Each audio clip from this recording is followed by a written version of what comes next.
I always gotta check, make sure I'm recording. I'm still traumatized.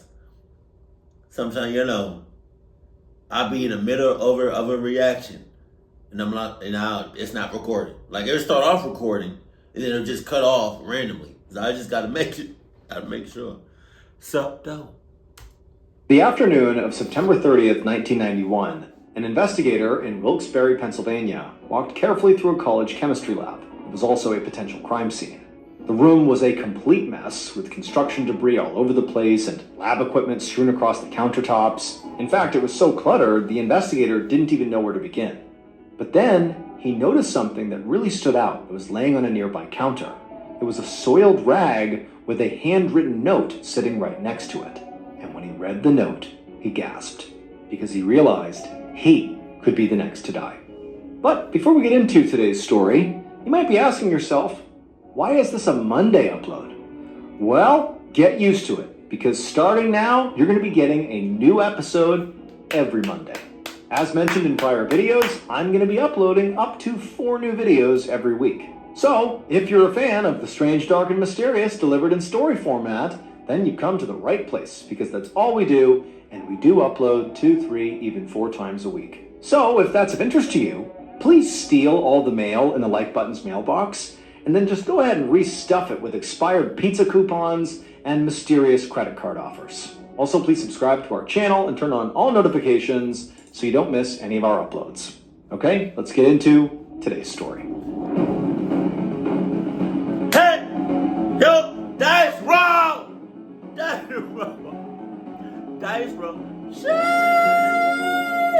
Sheesh! Sheesh! Sheesh!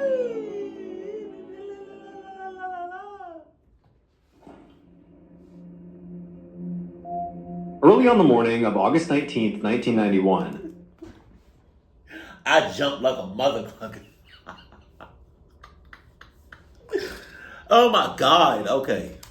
a 32-year-old man named Bobby Curley stood in his recently renovated kitchen in the city of Wilkes-Barre, Pennsylvania.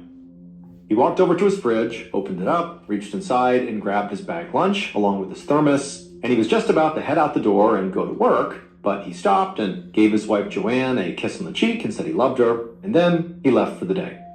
So Bobby and Joanne had been married for a year, and they lived with Joanne's 4-year-old daughter, Angela, in a duplex in a working-class neighborhood.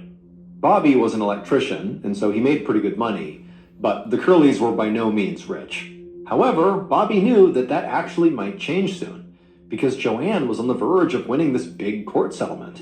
Joanne had actually been married once before, but her husband had died in a car accident about 3 years ago. His car had collided with a tractor trailer, and the driver of that tractor trailer was eventually found to be the one at fault. And so now, Joanne's lawyers and the trucking company's lawyers were finally closing in on a financial settlement to compensate Joanne for her first husband's wrongful death. It had been a really stressful process, and Bobby had definitely noticed that Joanne had been more sullen and stressed than usual as they were going through it. But now that the case was finally wrapping up, Joanne did appear to be sort of back in good spirits, and, while nothing was official yet, it looked like they were going to receive approximately $1 million in compensation, which was obviously really exciting. In fact, the two of them were already mapping out how they might spend some of this money. Some of the ideas they'd come up with included taking Angela on a few big trips, and also maybe using some of that money to finally fund Bobby having his own business, something he had always wanted to do, but lacked the resources for. But for now, the settlement was not complete, and so Bobby had to go to his normal 9 to 5 and, punch the clock and keep earning money for the family. So for today, once he was outside, he simply got into his car and made the short drive to his current job site. 10 minutes later, Bobby parked outside of a science building on the campus of Wilkes University, which was a small college in Wilkes-Barre. He saw some of the guys on his crew standing out front, waiting to be let into this building. So Bobby, who was the foreman of their crew, he got out of his car and said good morning to everyone and then walked up and unlocked the doors. Then they all went inside and got to work. And working at this location had really become a pretty big routine for this crew, because by now Bobby and his crew had been coming here, working here for a few months now. And this job was a really big job. Bobby and his team were helping renovate the entire building. which included all the classrooms, all the laboratories, hallways, everything. And so they still had quite a bit of work to do. But there was another reason this job was taking as long as it was.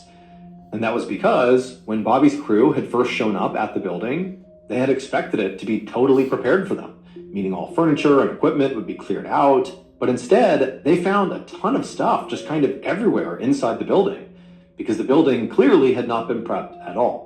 The chemistry lab, for example, still had random flasks and chemical bottles and, wet rags with weird substances on them just laying around the room. So, as a result, Bobby and his crew had been forced to do a ton of cleanup, before they even got into their jobs that they had not planned on, and it really set them back. And so now, just to stay on schedule, they were regularly putting in 12-hour days, basically every day they were there. And so all these extra hours had Bobby feeling completely exhausted, and lately, he had sort of felt kind of sick almost, and he just sort of chalked that up to basically overworking. But Bobby never complained. The overtime pay was great, and he really enjoyed working with these particular guys on this crew. These guys were basically his friends. So normally, the long work days were actually kind of fun, as exhausting and awful as they were. Later that afternoon, Bobby was standing on a ladder inside of that chemistry lab, running electrical wires above the ceiling panels. And as he was doing that, he suddenly heard this loud commotion coming from across the room. Bobby realized what he was hearing were guys on his crew basically shouting and laughing. So he climbed down to see what was going on. And when he walked over there, he saw that everybody was gathered around one of the members of the crew, whose name was Sammy DePasquale. And Sammy was sort of doubled over, coughing and spitting and holding a Coke can in his hand. Another member of the crew, whose name was Robert Marconi, explained to Bobby when he walked over that somebody had swapped out Sammy's Coke with a different Coke can, one that was filled with chewing tobacco spit instead of soda. Oh my God! Oh no! I'm fighting everybody. That's nasty. That's beyond nasty. I got somebody else's saliva, somebody else in my. I'm airing this whole place out. Cringed. This was absolutely disgusting. Even as a prank, this was awful. But it was also sort of par for the course for the guys on Bobby's crew. This is sort of what they did. They were always playing pranks on each other to kind of lighten the mood on long work days like today. And everybody was laughing, even Sammy, who'd been the butt of the joke. And so eventually, Bobby joined in too. He thought that this was ultimately good for morale, as gross as it was. And after a minute or so, Sammy recovered from his coughing fit from drinking this disgusting liquid and vowed sort of comically to get payback on whoever switched his Coke can. Then after that, all the guys got back to work. And so Bobby, he left the group and went back over to his ladder. And as he was climbing back up, he paused about halfway because he felt this sudden wave of sickness come over him. It almost felt like he had a flu coming on, which didn't really surprise him because he had been doing all these overtime hours and he really had felt run down as a result of it. And so again, he's just sort of chalking up the way he feels to overworking.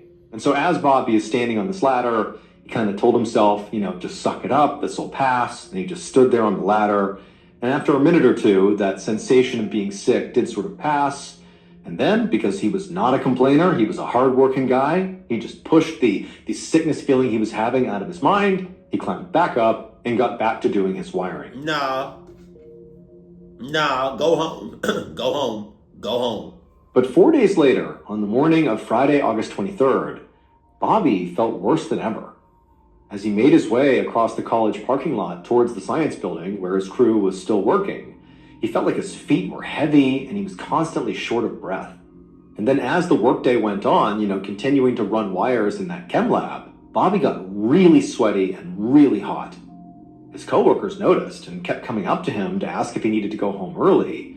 But even though Bobby totally did need to go home early and felt awful, he would just tell them, nope, he was just fine. And so Bobby would, man.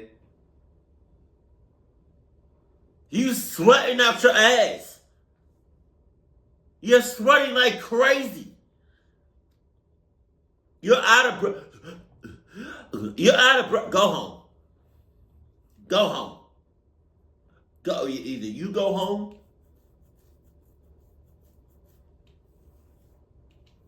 oh, we gonna force you to go home. Like either way, like what you want, what you want. You let me know. Get through that particular workday. But then at the end of the day, when it was time to go home, Bobby felt so relieved. He could not wait to just get home, crawl into bed, and sleep. But by the next morning, Saturday morning, that heavy feeling in Bobby's feet had turned into this really intense burning pain that actually went all the way up his legs. And then his hands went numb. At this point, Bobby had to admit to himself that this was not a symptom of overworking. He was sick, like something was wrong with him. So he went to his doctor. But the doctor told him that despite what he was feeling, the symptoms were not that serious. Like, it didn't appear that something was seriously wrong with him. What? And so ultimately, he just told Bobby to, go home and get more rest. I know you're lying. I can't feel my hands. What are you talking about? Okay, bet. If I go home, no, shut up. If I go home because you said it's not that bad, or I'm just overthinking it, and something crazy, clucked up happens to me, I'm suing the shit out of you. That's what you need right now. So that's exactly what Bobby did. For the rest of that Saturday and all day the next day, Sunday, Bobby didn't do anything except lay in bed. But by that Sunday evening, Bobby still felt horrible. So he picked up the phone and did something that Bobby basically never did. He called one of his coworkers and told them that unfortunately he would not be able to come to work tomorrow. When Bobby woke up the next morning, on Monday morning, the day he had taken off from work, he was in so much pain that he couldn't even stand up on his own. His wife, Joanne, tried to help him get out of bed and go to the bathroom, but he was physically too heavy for her to lift. And so Joanne actually ended up calling Bobby's brother, David, to come over the house and help. But even with David there, who could now basically help move Bobby around the house, it was very clear to Bobby that whatever was happening to him was not some minor issue. Like, this was serious, and it clearly was not going away with rest, like the doctor had said it would. And so at some point that day, the family called an ambulance, which came and took Bobby to a nearby hospital. But by the time they got there, the pain in Bobby's legs had gotten so bad that Bobby was literally periodically screaming in pain, and he also had begun to vomit. But after several hours of nonstop pain and nonstop testing at the hospital doctors came into Bobby's room and they told him and his family that they actually had good news. They knew what was wrong with Bobby, and it was treatable. They diagnosed him with something called Guillain-Barré syndrome, which is a condition where the body's immune system attacks the nerves and causes tingling in the feet and hands. But the staff assured Bobby that all he needed was a very specific medication, and then he would feel a whole lot better. Bobby was incredibly relieved, as was his family, and that day he began taking the medication, and quickly his pain became tolerable, he stopped vomiting, and before long, he actually felt good enough that he was able to go home. It seemed like Bobby had really turned a corner here, and that everything really was going to be okay. But within just a few days of being back home again, Bobby's pain came back even worse than before, despite still taking this medication. And he also began experiencing a new symptom. His hair started falling out. Oh, God. What the hell? I gotta sue my doctor now. Like $10 million, even. On September 7th, so now a week and a half after Bobby came back from the hospital, well, he was back there again. And to Bobby's horror, this time, his doctors actually seemed kind of baffled by his symptoms. They told him that sudden extreme hair loss was definitely not a symptom of Guillain-Barré syndrome. So they told Bobby that it seemed like their initial diagnosis must have been wrong, despite the fact that the medication they gave him to treat GBS had helped him for a little while. And so the problem now was the doctors were basically at a total loss as to how to help Bobby. They really didn't know what was going on. And so for the next 9 days, doctors ran test after test on Bobby, and all the while, Bobby's pain intensified so much and became so constant that he basically fell into this almost delirious state, like the pain was completely too much. And then eventually, all these doctors who ran all these tests came back to Bobby and his family, and they just told them that we don't know what's wrong. Like, all these tests did not provide any clarity, and so basically we can't help you.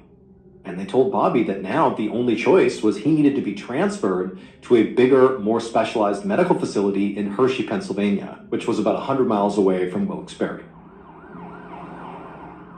A few days later, a neurologist named Dr. Robert Brennan walked down the hallway of the bigger hospital in Hershey, Pennsylvania. He was heading to the room where his patient, Bobby Curley, was staying. And even from several yards down the hallway, Dr. Brennan could already hear Bobby screaming and cursing at the nurses. Ever since Bobby had arrived at this hospital, his behavior had gotten more and more unhinged. At one point, Bobby had even thrown medical equipment across the room. And so now Dr. Brennan had to keep Bobby physically restrained to his bed. And so Dr. Brennan, when he reached Bobby's room, took a deep breath out in the hallway, and then into the room he walked. And inside, he saw Bobby strapped down to the bed, and he was screaming and thrashing around violently. And Dr. Brennan found himself just feeling awful about it. I mean, he felt really bad for Bobby. But really, he didn't know what to do for Bobby. He and his staff had tried basically everything they could think of to try to treat Bobby's pain. But nothing had worked.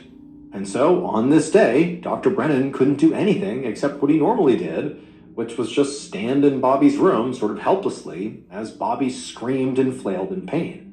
But on September 22nd, so 6 days after Bobby arrived in Hershey, he finally fell silent, because on that day, he slipped into a coma. Damn. Oh my God.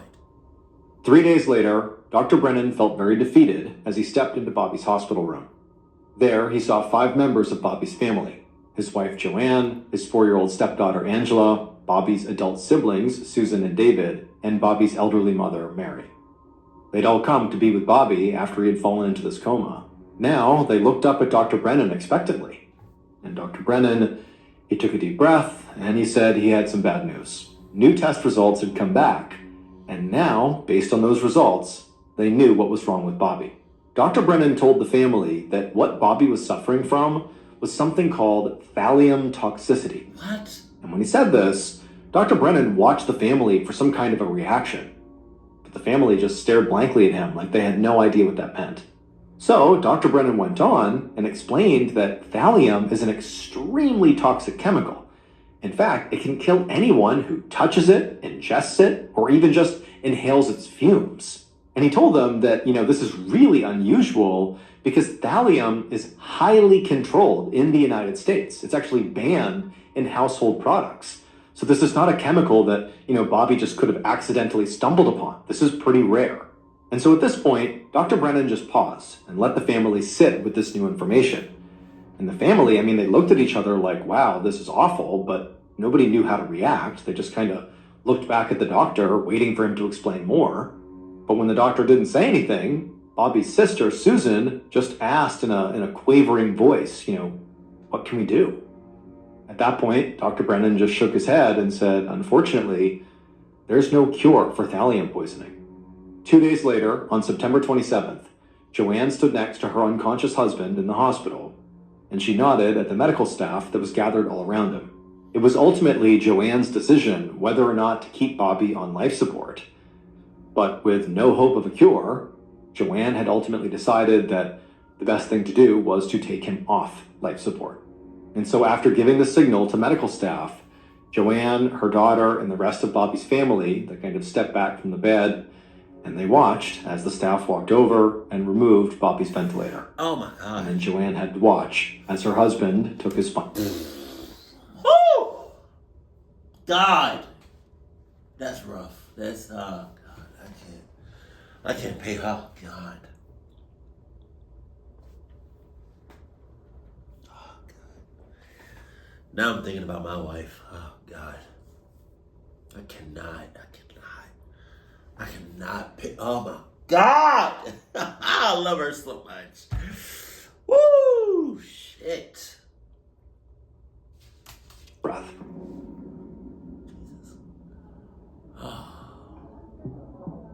On the evening of October 21st, 1991, so about a month after Bobby died from thallium poisoning, a police detective named Harold Curley sat at a big table with 7 other men inside of a steakhouse in Wilkes-Barre, Pennsylvania.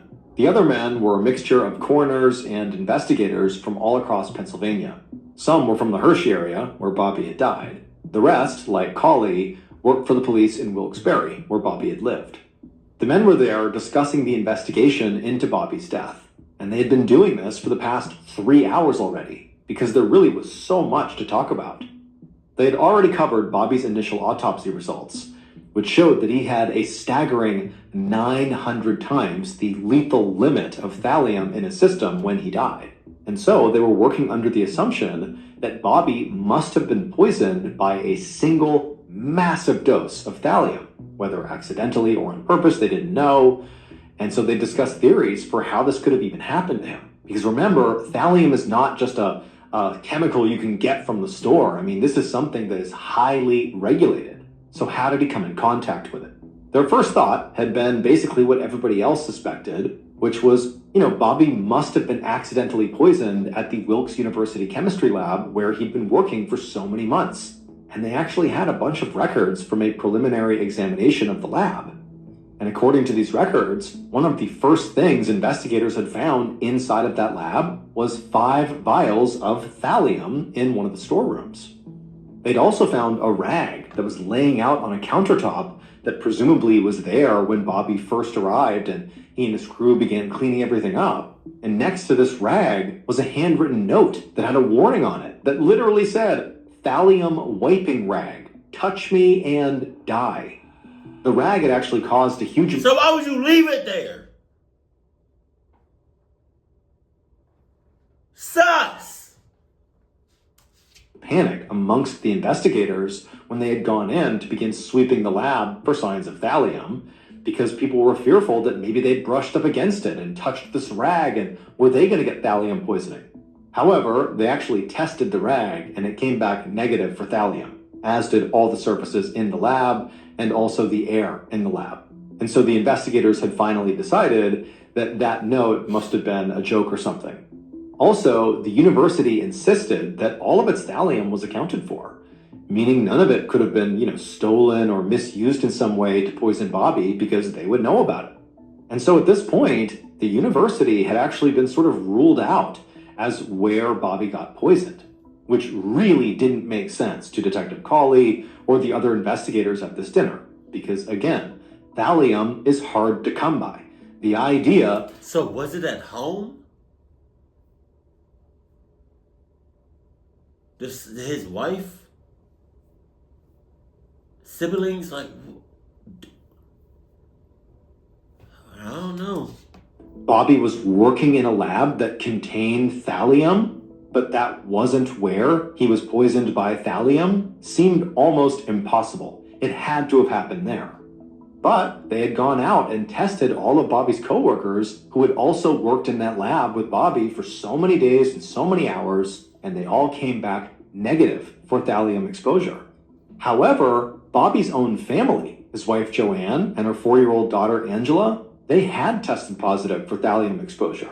Granted, it was on a near microscopic level, because any amount of exposure could actually be lethal, and those two were okay, so obviously they had not received a lethal dose, but there were very small traces of thallium in both of them, which was odd. And so everybody at the table agreed that the right thing to do here was to speak to Joanne and see if maybe she had some ideas of how she and her daughter and obviously Bobby could have maybe come in contact with this very rare and lethal chemical. And then also, they need to get inside of the family's duplex to search it, literally, for thallium. But first, there was the problem of jurisdiction. Bobby had died in Hershey, but he'd gotten sick in Wilkes-Barre. So, after some discussion, the men decided that the Wilkes-Barre police should be the ones to head up the case, because that is where Bobby actually got poisoned. The next day, Detective Curley invited Bobby's siblings, David and Suzanne, to the Wilkes-Barre police station. And right away, it was quite clear that both of them were very suspicious of Bobby's wife, Joanne. They told Curley that Joanne had been acting really strange for months, both before and also after Bobby's death. David said when his brother had first gotten sick, Joanne had barely lifted a finger to help him. She called David to come over and look after Bobby, acting like she needed somebody strong enough to move Bobby around, which was true. But while David was upstairs literally carrying Bobby to and from the bathroom, Joanne stayed downstairs with her daughter and totally ignored them. she didn't even pretend to want to help. She basically let David do all of it. And Susan said, even though she didn't know for sure, her impression of Joanne right after she had taken Bobby off life support and he's died, her impression of Joanne was she was hugely relieved. Curley listened and nodded and sort of gave the impression that he was following along and basically believed them. But inside, he wasn't really convinced that what they were describing was highly suspicious behavior. When David came over to help Bobby, that was because she had asked him to do that, after trying at first unsuccessfully to move her husband around. And then when David was there, she does have a 4-year-old daughter. She can't just leave her unsupervised. Or maybe she doesn't want her daughter to see Bobby, and so she has to keep her downstairs. So there's an explanation for that. And as for Joanne being relieved after her husband's death, everybody dealt with grief differently. And Bobby's death had been a really traumatic, drawn-out process for everybody involved. So maybe she was relieved, but not because she was happy about it. It could have just been the end of a nightmare chapter in all of their lives. And so after he had listened to their concerns, Curley began to redirect the conversation, and he began asking David and Susan about their relationship with Bobby. They both said they were very close with their brother, even as adults. They said they lived nearby, and they saw each other quite a bit. David in particular said he spent a lot of time with Bobby. He said they often went fishing, and recently, together, they had renovated Bobby's kitchen. And this caught Curley's attention, because it sounded like David and Bobby had finished this renovation project around the same time that Bobby first got sick. Curley didn't know if this was relevant or not, but it was interesting. So at the end of their discussion, he just thanked David and Susan for all the information and told them they were free to go.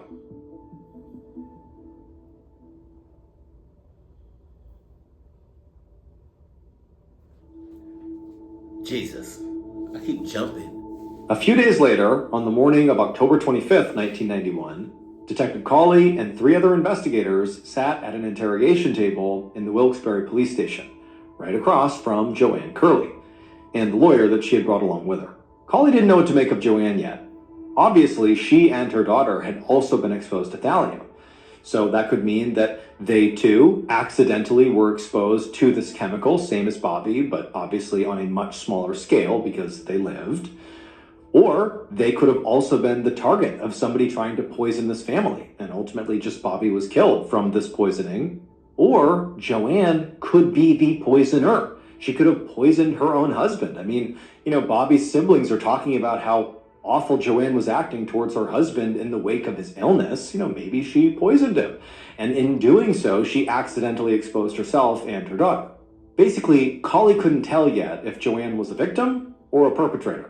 So he made sure to watch her very carefully while another investigator began asking her to explain how and when her husband first got sick. Joanne said that Bobby had been complaining about feeling pretty run down for what felt like weeks or maybe even months, but he hadn't had any major symptoms until a week before his hospitalization in August. And she said that much like Bobby, she had just kind of chalked it up to he had been overworking, or maybe he had some standard illness that would just go away with rest, like that first doctor had said. She said that she had never even heard of thallium, and really at no point had it ever... Yeah, but if I can't feel my hands and feet, what are you talking about? This is not no regular... I'm not regularly sick. This isn't like, what are you... I'm sorry. Lost her mind that maybe Bobby had been poisoned by thallium. As Curley listened to Joanne tell this story, he was struck by a couple of things.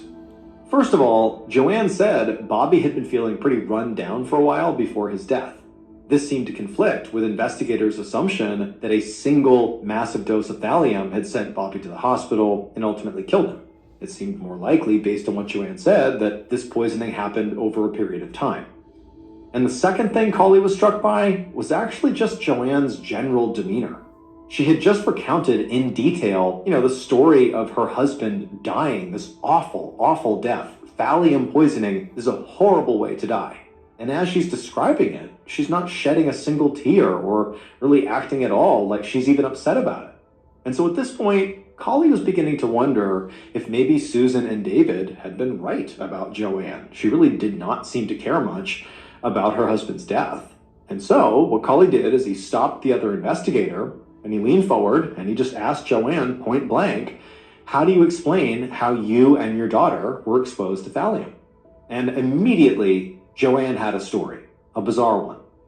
She said Bobby really liked to drink iced tea when he was at work. So every morning, she would fill his thermos up from this big pitcher of pre-made iced tea that she kept in their fridge. And so Bobby would take that thermos with him to work, and he would drink the tea all day and then come home with the thermos. And some days, when he would come back, Bobby had not drank all the iced tea. There'd be some left inside the thermos. And so Joanne said what she would do in that case was she would take the remaining iced tea still in the thermos and she would pour it back into the pitcher in the fridge, basically to salvage what was left of the tea. And she said she and her daughter also drank. So did the what's it called? Diamond? Did the poisonous substance come from the actual, the drink? Thermos? What did he say? He just said it. He just said it and I just forgot it. But okay, so it came from the drink. Most likely. From that pitcher. So in essence, she sometimes was drinking from the same tea that Bobby was drinking from directly. And so perhaps in that way, if he was being exposed to thallium, maybe it was getting into that tea that he was bringing home. And, she believed that maybe that was how she was being exposed, by drinking the leftover iced tea. Curley glanced over at the other investigators in the room, and they all looked as baffled as he was. This iced tea explanation was pretty out there, but it was so weirdly specific that they really couldn't write it off. And Curley knew that, if the iced tea theory was legitimate, it might be able to explain why all three people in this family, all living in the same place, had such drastically different levels of exposure.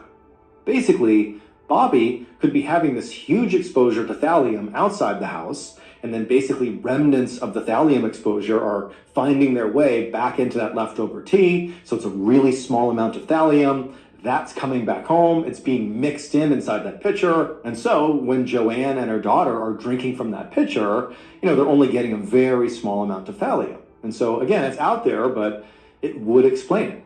So Curley asked Joanne if he had her permission to not just search her whole duplex to check for thallium, but specifically check her fridge, check her pitcher, her iced tea pitcher, and all the thermoses that Bobby brought to work to see if there was still trace levels of thallium inside of them. And he was worried when he asked her this question that she might refuse or give some reason that she couldn't, but Joanne immediately agreed without any hesitation. That same afternoon, Curley, his investigators, and a crime scene unit arrived at the Curley's duplex to begin their search. Curley looked on as the crime scene unit entered the duplex and immediately began scouring every surface. And they found absolutely no trace of thallium anywhere in the house, except for in one very specific location. The thermos Joanne had already told them about, the one that Bobby would bring with the iced tea in it to work and then back again. Traces of thallium were found on the little ridges at the top of the thermos where the lid screwed back on. And this was huge, not only because now they had the first clear sign of exactly where this thallium was coming in and out of Bobby's life, but more specifically because it was at the top of this cup that obviously Bobby is drinking from. This showed that the way the thallium wound up in Bobby's system was because he ingested it. That was something they didn't know at this point. Now it seems very clear that's how it happened. But despite this revelation, it didn't explain how Joanne and Angela were also exposed, because when they tested the big pitcher of iced tea in the fridge, it didn't contain any thallium. And also, just finding the thallium at the top of the thermos didn't explain how it actually got there. But for Curley, what really stood out about finding thallium on this thermos was that this item, this thermos, is something Bobby took to work and home every single day. So it seemed like maybe, Curley and his staff had been too quick to rule out where Bobby was working. I mean, he was working in a chemical lab that contained thallium, and they had ruled that out as the place where he could have been poisoned. Now, it seemed like they needed to take another look.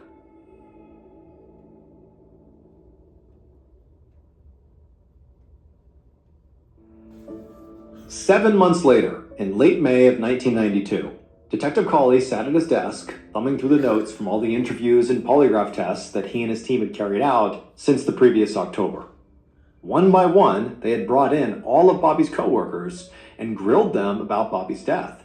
And all of the coworkers had more or less said the same thing. Bobby was well liked, and nobody they knew would want to harm him. Some of the coworkers did admit that they did like to prank each other a lot, but they said the pranks had always been, pretty harmless, and spiking somebody's drinks with chemicals was way, way beyond anything they ever did. At least that's what all of them said. But two of Bobby's coworkers, Sammy DePasquale and Robert Marconi, had failed their polygraph exams. In fact, the polygraph examiner said those two had literally gotten the worst scores he had ever seen. So very quickly, those two shot to the top of Curley's suspect list. And so Curley had pressed both of them about whether or not they had pranked Bobby by putting thallium into his thermos. Maybe they didn't know how dangerous thallium was, but did they put something in his thermos? And they said absolutely not, they didn't do that. But Curley didn't believe them, because he'd already heard about previous pranks that involved swapping out coworkers' drinks for things like tobacco spit. So what's to say they didn't put thallium in Bobby's thermos? It just sort of tracked. The problem was, Curley didn't have any actual evidence that he could use to arrest either of them, especially since the university continued to insist that none of their thallium was missing from the lab. Now, Curley knew it was possible the university was wrong, that maybe there was unaccounted for thallium, but he had no way to prove that. Curley also felt pretty suspicious of Joanne and also Bobby's own brother, David. Joanne, for obvious reasons, was still suspicious. She had thallium in her system. She seemed oddly detached from Bobby when he was dying, kind of letting other people take care of him, and apparently was relieved when he was taken off life support. But even if Joanne had wanted to poison Bobby, it was really unclear how she would have gotten her hands on thallium. And then as for David, the reason he was sort of suspicious to Curley is because he spent a lot of time with Bobby. And he also did that kitchen renovation with him. And so there's all these moments where he's alone, potentially handling chemicals with Bobby before he got sick. So basically, David had the opportunity to poison Bobby, but there really was no motive. And just like with Joanne, Curley felt like, where would David get the thallium? That was the big question. Where is the thallium coming from? And so at this point, Detective Curley was basically at a dead end and just did not know how to take this case, which was heartbreaking because earlier that day, he'd been informed that the district attorney had decided to actually shut down the investigation into Bobby's death. The case was officially cold. And so since Curley could not revive it, all he could do was close the case file and stick it in a drawer. One morning in August of 1994, so more than 2 years after the investigation into Bobby's death was shut down, Detective Curley walked up the porch steps of the duplex where Bobby had lived, and he knocked on the door. Curley had been thinking a lot about this case recently, and today he was hoping that Bobby's widow, Joanne, would help him take one last shot at cracking it. A moment later, Joanne answered the door, and once the look of surprise left her face, she invited the detective inside. Curley quickly explained to her that the reason he was here is because there had been this technological breakthrough in toxicology testing. The Wilkes-Barre police were now able to perform a new type of test that had not been available to them 3 years ago when her husband had died. And Curley believed that, this information they could get would help them figure out what actually happened to Bobby once and for all. Joanne's eyes lit up at this news, and she was about to open her mouth to reply, but Curley quickly added there was actually a catch. He said in order to do these tests, they would have to exhume Bobby's body. And the only person who could give investigators permission to do that was Joanne. Curley waited while Joanne processed everything she had just been told. He tried not to let it show on his face, but Joanne's response to this would basically decide the entire fate of this case. If she said no, there really was nothing they could do. The evidence contained inside of Bobby's casket would be lost to them forever, which meant if somebody had intentionally poisoned Bobby, they would never figure out who it was, and so the killer would never be brought to justice. I'd be like, oh yeah? You say nah? Oh, you don't give me permission? All right, bet. Close the door. I do it myself. But unsurprisingly, Joanne said yes, of course. Later that month, on August 23rd, Curley went to the cemetery where Bobby was buried, and he watched as a backhoe dug up his grave and pulled his casket out of the ground. The police and coroner then took custody of Bobby's body, and they would go on to perform these new toxicology tests.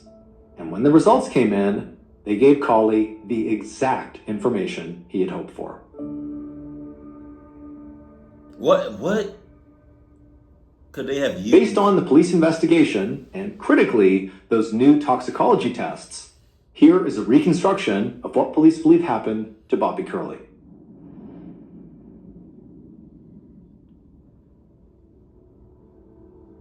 The first time the killer slipped thallium into Bobby's thermos, Bobby was busy working in another room and didn't notice, which was exactly what the killer wanted.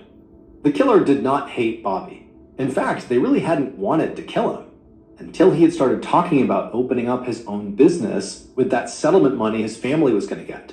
And the killer just could not let that happen. Because if Bobby went into business for himself, he would ruin everything. The killer believed that by poisoning Bobby one time, that would kill him, and then all their problems would be solved. But the next day, Bobby actually seemed fine, sort of unfazed by the poison. So the next time the killer got the chance, they added a little more poison to Bobby's thermos. And when Bobby again stayed healthy the next day, well, the killer just added a little bit more the next time, and they just kept on doing that. They were afraid that if they added too much at once, Bobby might notice, and then they would get caught. So, for months, Bobby was being poisoned, but didn't really show any significant symptoms. But finally, in August of 1991, Bobby started showing really severe symptoms. Remember, his legs were in extreme pain, his hands were going numb, and when he called in sick to work on that Monday, that was when the killer knew. They were certain they had finished him off. Except they hadn't finished him off. Because when he went to the hospital, Bobby just continued to cling to life. So the killer actually went to visit Bobby in the hospital. And while Bobby was sleeping, the killer slipped a final massive amount of the poison into a soda cup that Bobby kept by his bedside. And when Bobby woke up, the killer kind of casually encouraged him to drink the soda. And Bobby did so without any hesitation because Bobby had no reason not to trust the killer. Because the killer was his own wife, Joanne Curley. Jesus. So that comes. She had actually started poisoning him almost a year before she actually murdered him. But investigators didn't realize this until a new type of toxicology test allowed them to figure out exactly when Bobby was being poisoned. This test worked by analyzing some of the hairs that Bobby still had left on his body. Basically, every time Bobby was poisoned, a chemical marker was left behind in his hair. So as his hair grew out, the strands sort of became timelines that showed exactly when he had been poisoned. And when Curley, through these tests, discovered that Bobby had been poisoned multiple times between October 1990 and September of 1991, these dates ruled out Bobby's coworkers and his brother David. The poisoning had simply started too early for David to be responsible and went on far too long for his coworkers to be guilty. But the timeline clearly ruled in Joanne. And when police began digging into why Joanne might have wanted to kill her husband, they realized she'd convinced Bobby to make her the beneficiary of his life insurance policy just days before poisoning him for the very first time. And so Joanne's motive was money. She did not want Bobby to have any of that financial windfall she was going to get from the death of her earlier husband, the wrongful death lawsuit, where she was going to get $1 million, even though she kind of acted like, oh yeah, Bobby's going to use some of that to start his business. She didn't want that. She did not want him to have... Why not just be upfront? Why not just say what it is, say what you want, just talk about it. But nah, we're not doing no talking. We're not doing none of that. We just gonna clock him up to the max. That was her money. So that was one motivation financially, and the other financial motivation was by killing Bobby, she would also receive the life insurance payout. As for where Joanne actually got the thallium, she would admit that she had used an old container of rat poison that did contain thallium that was manufactured in the US before thallium was banned in household products. On December 12th, 1996, 5 years after Bobby's death, Joanne was finally arrested and charged with first-degree murder. Joanne ultimately pled guilty and so was sentenced to 10 to 20 years in prison. What? She would wind up serving all 20 years and was released from prison in 2016. Released? Released? She looked crazy as clock. Forever. It was intentional. It was on purpose. You killed a human being. I feel like if you intentionally kill a human being, being as though most people get one life, if you kill that person, it was on purpose. You meant to do it. That's life. You're doing life. You're doing life in prison. Like, no. You only get one life to live. Like, what? Come on. Keep it cool, keep it classy, and I love you. Stay happy. My family.